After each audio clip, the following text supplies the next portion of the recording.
لا حول ولا قوة إلا بالله العلي العظيم. أعوذ بالله من الشيطان الرجيم. بسم الله الرحمن الرحيم. الحمد لله رب العالمين، والصلاة والسلام على أشرف الأنبياء والمرسلين وعلى آله الطيبين الطاهرين. رب اشرح لي صدري ويسر لي أمري واحلل عقدة من لساني يفقه قولي. اللهم صل على محمد وآل محمد وعجل فرجهم. محترم سامعین، السلام علیکم. حضرت موسیٰ علیہ السلام کے متعلق سلسلہ بیان جاری ہے. گزشتہ تقریر میں گفتگو یہاں تک پہنچی تھی کہ حضرت موسیٰ علیہ السلام اپنی قوم سے 30 راتوں کا وعدہ کر کے کوہ طور پر توریت کے احکام لینے کے لیے روانہ ہوئے. جب یہ 30 راتوں کی مدت گزر گئی اور حضرت موسیٰ علیہ السلام واپس نہ آئے تو قوم کے درمیان میں شکوک و شبہات کی فضا قائم ہو گئی اور لوگوں کے ایمان ڈگمگانے لگے، اور شیطان کے بہکاوے میں آ کر اور سامری کے ورغلانے پر وہ صراط مستقیم سے ہٹ گئے. سامری نے قوم بنی اسرائیل سے کہا کہ موسیٰ تو اب پتہ نہیں کب آئیں گے، اور انہوں نے جو وعدہ کیا تھا وہ تو پورا نہیں کیا، اور تمہیں تو ایک خدا کی ضرورت ہے جس کو تم پوجو، تو لاؤ میں تمہارے لیے ایک خدا کا مجسمہ بنا دیتا ہوں جو کہ تمہاری دیرینہ خواہش ہے. لہذا تم اپنے تمام زیورات اور جتنی بھی دھاتیں اور میٹلز وغیرہ ہیں تمہارے پاس وہ تمام کو لے آؤ تاکہ میں تمہارے لیے ایک مجسمہ، ایک بت بنا دوں جو کہ تمہارے خدا کی شبیہ ہو اور جس کو تم پوجو. تو قوم بنی اسرائیل اپنے اپنے گھروں میں جتنی دھاتیں اور میٹلز اور زیورات وغیرہ رہتے ہیں وہ تمام کو لے کر آتے ہیں اور ان کو پگھلا کر سامری ایک گائے کا بچھڑا کی صورت بناتا ہے، ایک مجسمہ بناتا ہے گائے کے بچڑے کی صورت کا، اور اس میں ایک مخصوص مٹی اس پر چھڑک کر اور اس پر ڈال کر اس کو زندہ کر دیتا ہے، اور اس میں سے آوازیں آنا شروع ہو جاتی ہیں جس کو دیکھ کر قوم بنی اسرائیل کو بالکل یقین ہو جاتا ہے کہ واقعاً یہی ان کا خدا ہے، اور وہ اس کی پرستش کرنے لگتے ہیں اور اس طرح بت پرستی میں مبتلا ہو جاتے ہیں. بعد میں جب حضرت موسیٰ علیہ السلام 10 راتوں کے بعد میں واپس جب تشریف لاتے ہیں تو آپ دیکھتے ہیں کہ ان کی ساری قوم سوائے چند مخصوص مومنین کے گوشالہ پرستی اور گائے کے بچھڑے کی پرستش میں مبتلا ہو چکی ہے. تو آپ کو سخت غصہ آتا ہے، اور آپ جو توریت کی الواحیں آپ کے پاس جو رہتی ہیں غصے میں ان الواحوں کو، ان تختیوں کو آپ پھینک دیتے ہیں اور اور انتہائی غیظ و غضب کے عالم میں اپنی قوم سے باز پرس کرتے ہیں اور ان کی سرزنش کرتے ہیں اور انہیں سمجھاتے ہیں کہ یہ سب تم لوگوں نے غلط کام کیا، اور تمہارے خدا کا نہ کوئی جسم ہے کہ جس کا مجسمہ بنایا جائے، اور یہ جو بچھڑا ہے اور یہ جو گوشالہ ہے یہ تمہارا خدا ہو نہیں سکتا، اور اس طریقے سے ان کو توحید کے بارے میں دلائل اور حقائق پیش کرتے ہیں۔ تو قوم بنی اسرائیل کہتی ہے کہ ہم کیا کرتے، آپ کو آنے میں دیر ہوئی اور سامری نے ہمیں اس طریقے سے ورگلایا، اور ایون اس میں جان بھی ڈال دی اور اس میں سے آوازیں بھی آنے لگی۔ تو آپ سامری سے دریافت کرتے ہیں کہ تو نے ایسا کیا کام کیا اور کس طریقے سے تو نے اس گائے کے بچڑے کو زندہ کیا اور اس میں سے آوازیں آنے لگی۔ تو سامری کہتا ہے کہ جس کا ذکر قرآن مجید میں بھی ہے کہ ابصروا ما یبصروا به فقبضت قبضة من اثر الرسول، جس کا مفہومی ترجمہ یہ ہے کہ سامری کہتا ہے کہ میں نے وہ دیکھا کہ جو لوگوں نے نہیں دیکھا، اور میں نے جو خداوند متعال کا رسول پیغامبر جو کہ جناب جبریل علیہ السلام کی طرف اس کا اشارہ تھا، اس کے سواری کے قدموں کے نیچے کی کچھ مٹی اٹھا لی، اور اس مٹی کو میں نے اس بچڑے کی مورت میں ڈالی تو اس میں سے آوازیں آنے لگی۔ یہاں پر یہ بات بڑی غور طلب ہے کہ اس واقعے میں جو سامری نے یہ کہا تو اس کی تفسیر اور تعویل میں جو روایات موجود ہیں ان کا خلاصہ یہ ہے کہ جب جناب موسیٰ علیہ السلام کے پاس جناب جبریل علیہ السلام تشریف لائے اور آپ اپنی سواری پر سوار تھے، تو سامری نے انہیں دیکھ لیا اور ان کی سواری کے قدموں کے نیچے کی مٹی اٹھا لی، اور یہی مٹی اس نے اس بچڑے کی مورت میں ڈالی تھی کہ جس سے پھر بعد میں آوازیں پیدا ہونے لگی۔ تو یہاں پر دیکھیے کہ جناب جبریل علیہ السلام جو کہ ملائکہ کے سردار ہیں، ان کی سواری کے قدموں کے نیچے کی مٹی میں یہ خاصیت ہے کہ وہ اگر کسی مردہ مورت میں ڈال دی جائے تو اس میں سے آوازیں آنا شروع ہو جائیں۔ تو وہ ہستی کہ جو ان تمام ملائکہ اور جبریل کی استاد ہیں اور جن کی وجہ خلقت ہے، ان ہستیوں کی سواریاں، خصوصاً امام حسین علیہ السلام کی سواری جو کہ ذوالجناح کے نام سے مشہور ہے، تو اس میں اگر یہ تاثیر نہ پائی جائے تو بالکل تعجب کی بات ہوگی، کیونکہ جب جبریل کی سواری کے اندر یہ خاصیت موجود ہے تو وہ ہستی کہ جو جبریل سے افضل ہے، اور اس کی سواری سے اگر ہم تمسک کریں اور اس کے آثار سے تبرک چاہیں تو یہ کہاں سے غلط بات ہوگی یا اس میں کون سی برائی نظر آتی ہے لوگوں کو۔ اور اگر کسی کو یہ اعتراض ہو کہ یہ جو ہے ذوالجناح کی جو شبیہیں وغیرہ ہم نکالتے ہیں اور اس کا احترام کرتے ہیں اور اس سے تمسک کرتے ہیں اور اس کے آثار سے تبرک چاہتے ہیں، تو یہ تو اصل نہیں ہے، یہ تو شبیہ ہے۔ تو اس کا جواب یہ ہے کہ اسلام میں خداوند متعال نے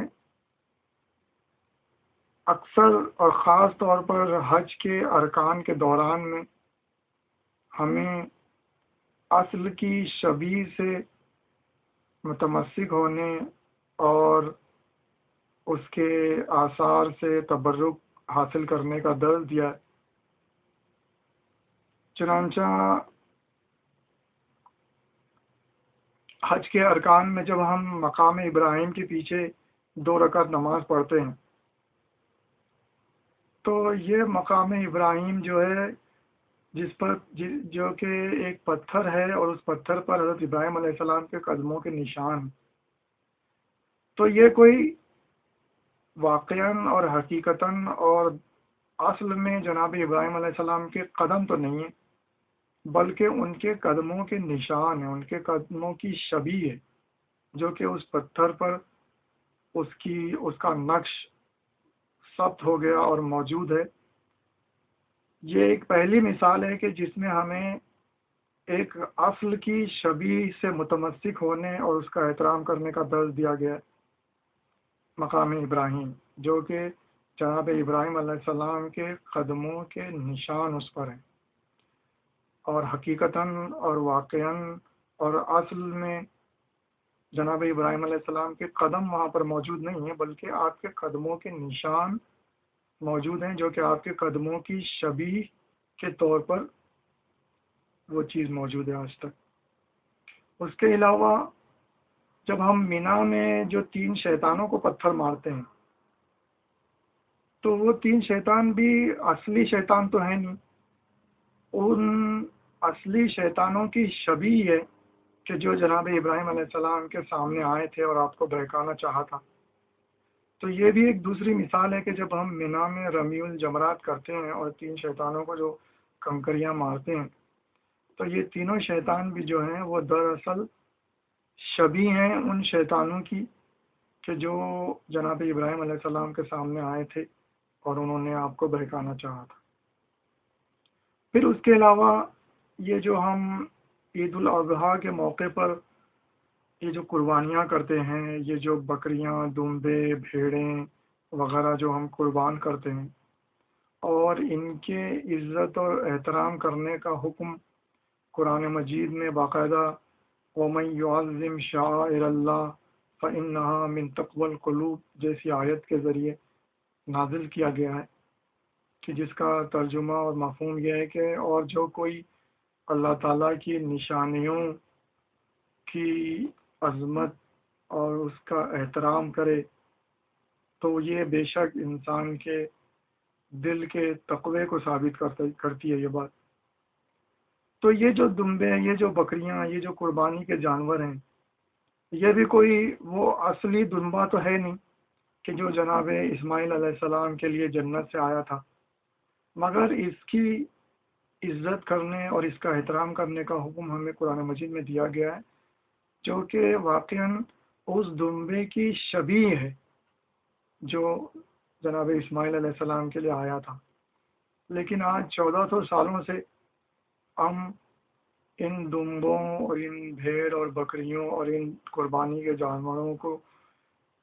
عزت اور احترام کی نگاہ سے دیکھتے ہیں اور ان کی عظمت کو اعتراف کرتے ہیں، اور یہ حکم باقاعدہ ہمیں قرآن مجید میں دیا گیا ہے۔ لہذا ان تینوں مثالوں سے یہ بات ثابت ہوتی ہے کہ جب اصل نہ موجود ہو تو اس کی شبیہ کا بھی احترام اور اس کی شبیہ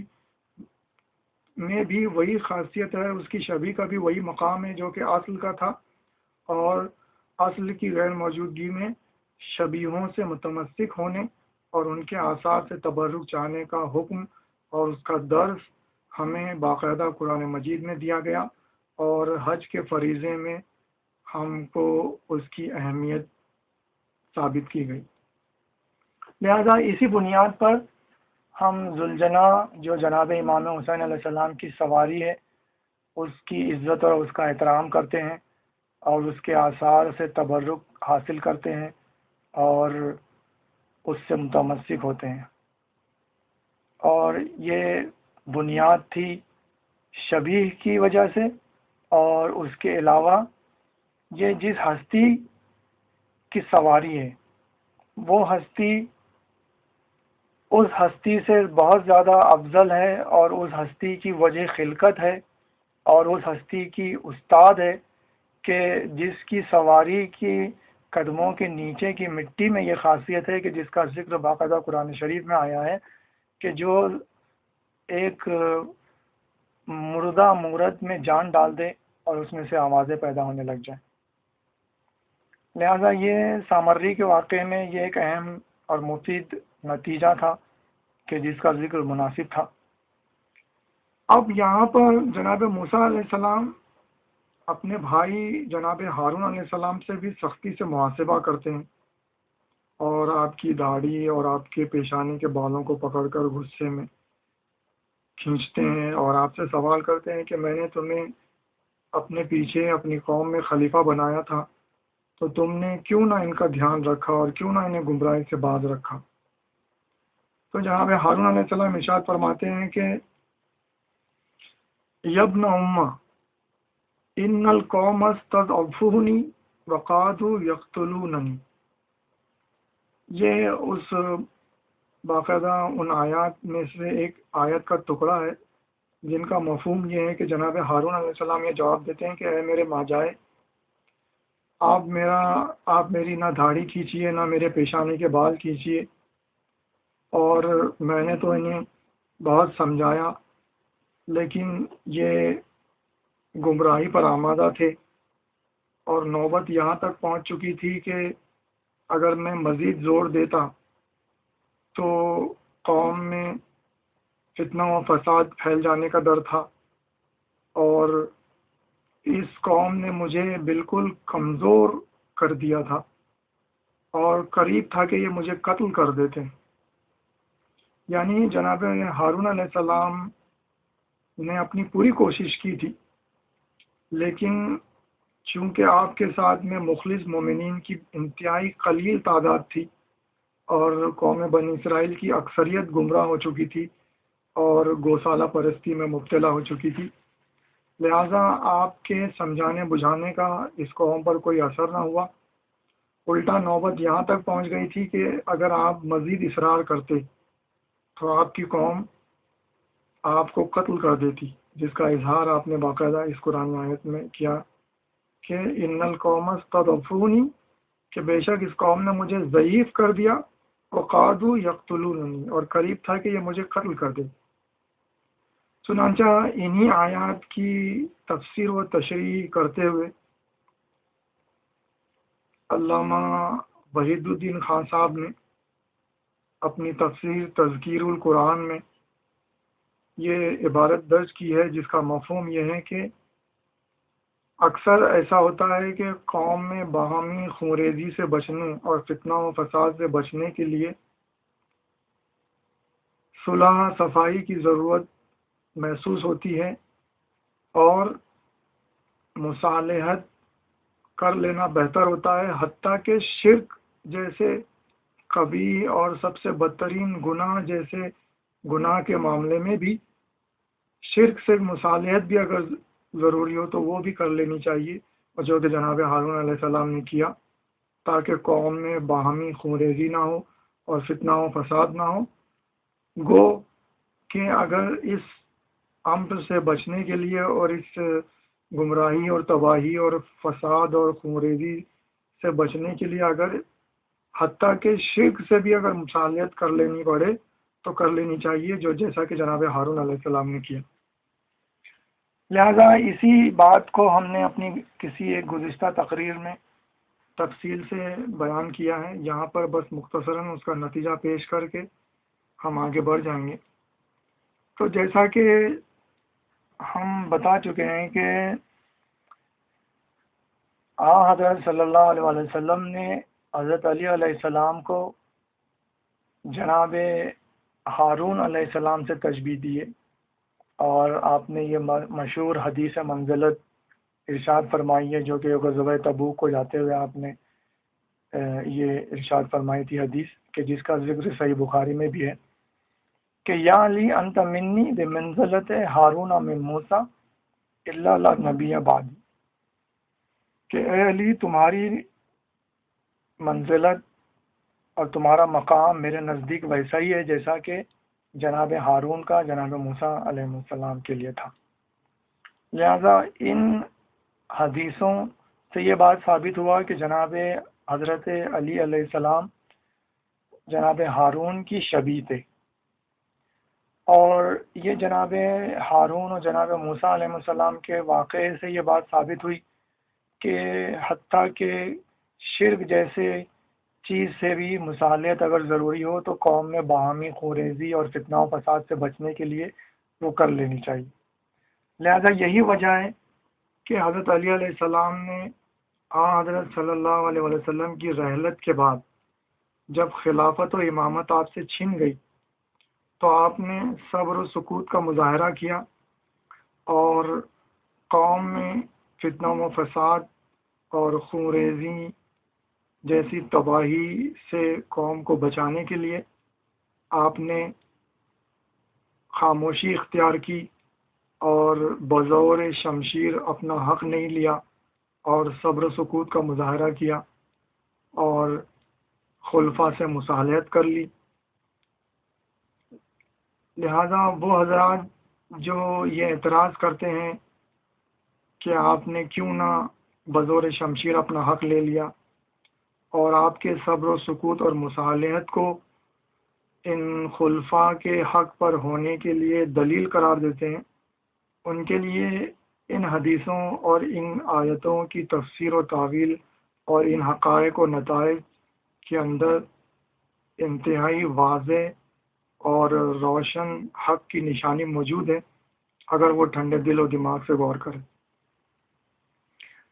بہرحال یہاں پر اب جناب موسیٰ علیہ السلام اپنی قوم کو دوبارہ سمجھاتے بجھاتے ہیں اور توحید کی معرفت کراتے ہیں اور ان سے یہ جو توریت کے احکامات نازل ہوئے تھے اس پر عمل کرنے کی دعوت دیتے ہیں۔ تو قوم بنی اسرائیل کے جیسا کہ ہم نے بتایا کہ نافرمانی اور شرارت اور معصیت ان کی فطرت میں رچی بسی تھی، آسانی سے توریت کے ان احکامات پر عمل کرنے کے لیے راضی نہیں ہوتی ہے اور کافی چوں چرا اور کافی بحث و مباحثے ہوتے ہیں اور وہ آسانی سے ان احکامات کو بصر و چشم قبول نہیں کرتے۔ لہذا مجبوراً خداوند متعال کو ان کے سروں پر کوہ طور کو معلق کر دینا پڑتا ہے، یعنی جب ان کی یہ حالت ہو جاتی ہے کہ وہ توریت کے احکامات کو قبول نہیں کرتے تو خداوند متعال کوہ طور کو حکم دیتا ہے اور کوہ طور اپنی جگہ سے اکھڑ کر وہ فضا میں بلند ہوتا ہے اور ان کے سروں پر معلق ہو جاتا ہے، جس کا ذکر باقاعدہ قرآن شریف میں۔ لہذا کسی کو اس معجزے اور اس واقعے کے انکار کی گنجائش نہیں ہونی چاہیے، اور اگر اپنے آپ کو مسلمان سمجھتا ہے تو اسے قرآن کے اس واقعے اور اس حقیقت کا اقرار کرنا چاہیے۔ اور جیسا کہ ماضی میں اور ایون جناب موسیٰ علیہ السلام کے واقعات میں ایسے کثیر معجزات اور ایسی کثیر نشانیوں کا ذکر آیا ہے کہ جو آج کل کے لوگ جسے آسانی سے قبول نہیں کرتے، لیکن یہ تمام حقائق ہیں جن کا ذکر باقاعدہ قرآن شریف میں کیا گیا ہے۔ لہذا اس میں سے یہ بھی ایک حقیقت ہے کہ باقاعدہ کوہ طور جو ہے ان کے اس سروں پر معلق کیا گیا، اور اس کے بعد میں جب وہ انتہائی خوف زدہ ہو گئے اور ان کو اپنی جانیں خطرے میں نظر آنے لگی، تب جا کر انہوں نے توریت کے احکامات کو قبول کیا اور اس پر عمل کرنے پر اپنی آمادگی کا اظہار کیا۔ لہذا یہ واقعہ بھی قوم بنی اسرائیل کی فطرت کو سمجھنے میں آسانی مہیا کرتا ہے، اور یہ بات واضح ہو کر سامنے آ جاتی ہے کہ یہ قوم کس قدر ہٹ دھرم اور نافرمان اور شرارت سے بھرپور تھی۔ بہرحال اب یہ لوگ رہنے سہنے لگتے ہیں اور ایک عام زندگی ان کی شروع ہو جاتی ہے، اور رفتہ رفتہ توریت کے احکام یہ اپنی زندگیوں میں شامل کرتے ہیں، اور ابتدا میں یہ 10 احکامات تھے کہ جو 2 تختیوں پر کنندہ کر کے جناب موسیٰ علیہ السلام کو دیے گئے تھے، اور یہ توریت کی تختیاں، اور بعد میں پھر اور توریت کے احکامات نازل ہوئے، اور اس طرح جو توریت کتاب آسمانی کے طور پر مشہور ہے، وہ رفتہ رفتہ قوم بنی اسرائیل کے درمیان میں جناب موسیٰ علیہ السلام کے ذریعے اس کے احکامات پہنچائے گئے، اور اس وقت اور اس دور کے حالات کے مطابق جو احکامات مناسب تھے وہ ان کو دیے گئے۔ اور اب یہ قوم اپنی زندگی کے آخری مرحلے میں داخل ہو گئی، اور یہاں پر جناب موسیٰ علیہ السلام کی نبوت و رسالت بھی تقریباً اپنے اختتام کو پہنچ چکی تھی، اور صرف اس قوم کی تربیت اور اس قوم کی تعلیم اور تزکیے کا فریضہ آپ پر باقی تھا۔ مگر اس دوران میں ایک واقعہ بہت اہم ہوا کہ جس کا ذکر ہم انشاءاللہ کریں گے، اور اس کے علاوہ بھی جناب موسیٰ علیہ السلام کے واقعات میں کچھ اور 1-2 واقعات اور ہیں کہ، اور اس کے بعد میں پھر اختتام میں ایک انتہائی مفید نکتہ ہے کہ جس کا ذکر انشاءاللہ ہم کریں گے۔ اب یہ تمام چیزیں، یہ 3-4 چیزیں جو باقی رہ گئی ہیں، یہ آج کی تقریر میں تو مکمل ہونا ممکن نہیں ہے، لہٰذا ہم ان مفید نکات کو آئندہ تقریر کے لیے ملتوی کرتے ہیں، اور آج کی تقریر یہیں ختم کی جا رہی ہے۔ انشاءاللہ آئندہ تقریر میں یہ جناب موسیٰ علیہ السلام کے متعلق بقیہ جو باتیں رہ گئی ہیں ان کا ذکر کر کے یہ موضوع انشاءاللہ ختم ہو جائے گا آئندہ تقریر میں، اور پھر اس کے بعد انشاءاللہ جناب عیسیٰ علیہ السلام کے متعلق گفتگو کا آغاز کیا جائے گا۔ وما علینا الا البلاغ المبین،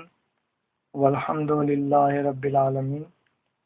والسلام علیکم ورحمۃ اللہ وبرکاتہ۔